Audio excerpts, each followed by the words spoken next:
The divorce.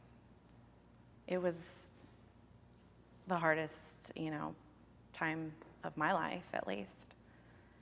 It was just a dark, dark time. So first off, can you just say your name and how old you are? Jimmy Chai, 40 years old. Talitha Chai, 41. Oh my God. Good. Don't believe him. We were in college working for the college newspaper, and he came running in, and he had long hair at the time. He looked like an Asian Jesus. I don't know, there was just something about him that I liked, and I hadn't even really heard him talk much, just something about his presence. I thought up something to ask him, and we just started talking from there. She borrowed money from me. There was a time when, at night, where we were just bored and just laying out the paper, and so there was a calendar of quotes on the table, and you would say these inspirational things, and so I would tell her, hey, as a joke, anytime someone walks through the door, I'm just gonna sneak in a quote to the person and just see if they catch it, and she would die laughing.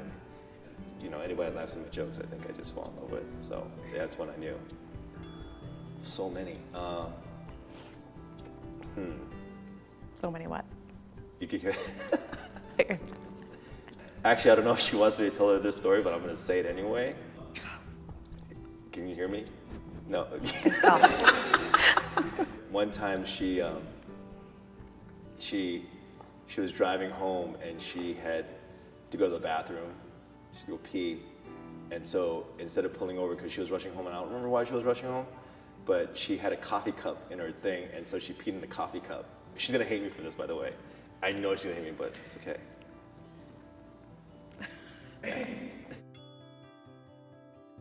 We just, without saying anything, know what the other person, where they're going to go and what they're going to say, or almost like finishing each other's sentences or something. She's a very, probably the most pure-hearted person I know. We have two beautiful daughters right now, and I wouldn't want anybody else to be the mother of my children. Looking back, it's like you forget the little moments, I was telling him the story about how we used to have the calendar, remember? And I read off the quotes when people would walk in, and you'd be dying laughing. Yeah. Yeah. Things that other people would think would just be so wrong. Yeah. With us, as we're like, no, that's... Yeah, that's how that's we, us. Yeah, exactly. Yeah. I knew I wanted you to be the mother of my children because of who you are. I knew you'd be an amazing mother. It was just a hands down, Talitha's gonna be an amazing mom, and I wanted this woman to be the mother of my children. Really? Yeah. Isn't that weird? It wasn't what I would call a typical dating courtship where it leads up to a proposal. It was very up and down. It was an emotional roller coaster. Well, we were still just so disconnected at the time, and so our communication really wasn't there. I don't know, we just sort of let it pass by. That couple unit just seems like two other people, right? I gotta say, the one thing that we found common ground in always was Seinfeld. This is when Seinfeld was huge, and the one thing that would always bring us back together was dating us. Yeah. It's like Seinfeld, okay? Oh. We're fighting, let's watch Seinfeld. 90s. And all is good with the world. I was on the living room floor, and I was playing with our two children. It was just late at night, and I remember realizing all of a sudden that I was very lonely, and that I felt like a single mom. And how did the kids factor in during that breakup? They were 3 and 5. They wouldn't remember a whole lot. I just knew that the healthier route would be to do this now. And we're people that would not want to live our life like that. It was a lot of, this is how you're supposed to be. Why won't you be like this? Was there any part of you that wanted to make it work? No. To be honest with you, looking back, it was just more of a frustration from my side, and I blamed her for a lot of stuff, so I played a lot of victim, and I felt very stifled, but looking back, it was more me than it was her. I knew we shouldn't have been married to begin with, so it wasn't like I knew the marriage was over. Like, we fought on our wedding day the whole time. It was crazy. We were so attached to the way it looked like, and on top of that, I had pressure from my family. It wasn't fair to her, and like, she had no shot, to be honest with you, with me. Now looking back, oh my gosh, I self-sabotaged the whole way.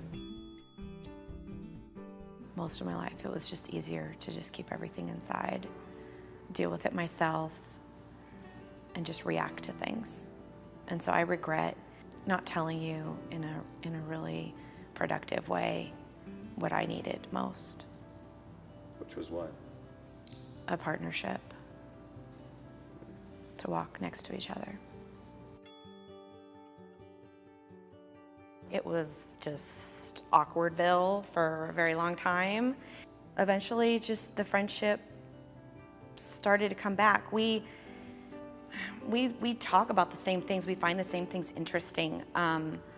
He is one of the longest relationships that I've had in my life, that we've had in our lives, besides our parents and our siblings.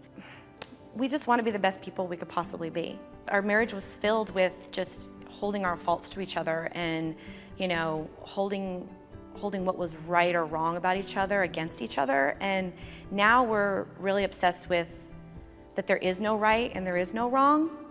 And we're really obsessed with not giving up. We're really obsessed with that this is a process.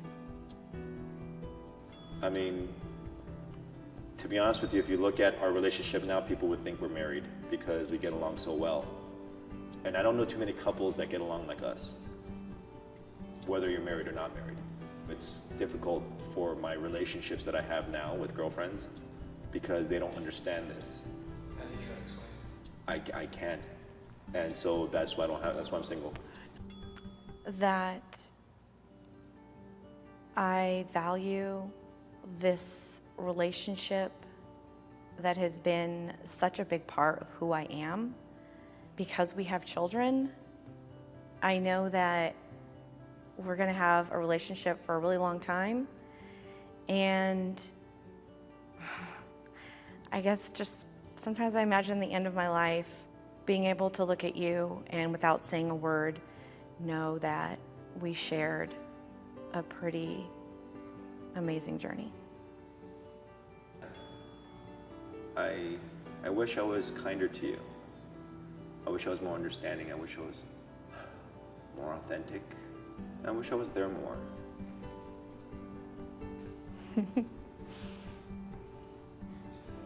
She had no idea. What I regretted the most was not being open enough and really telling you what was on my mind. For me, it was, I wish I were kinder to you.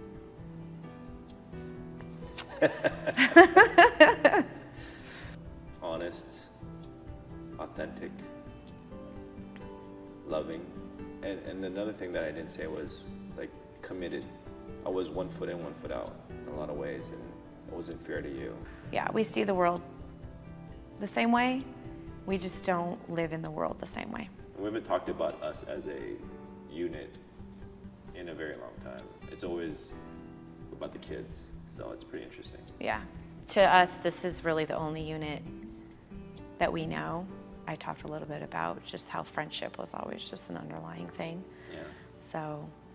Yeah, we were always really good friends to each other. Okay, nice to meet you. Nice to meet you. Hey. Yeah.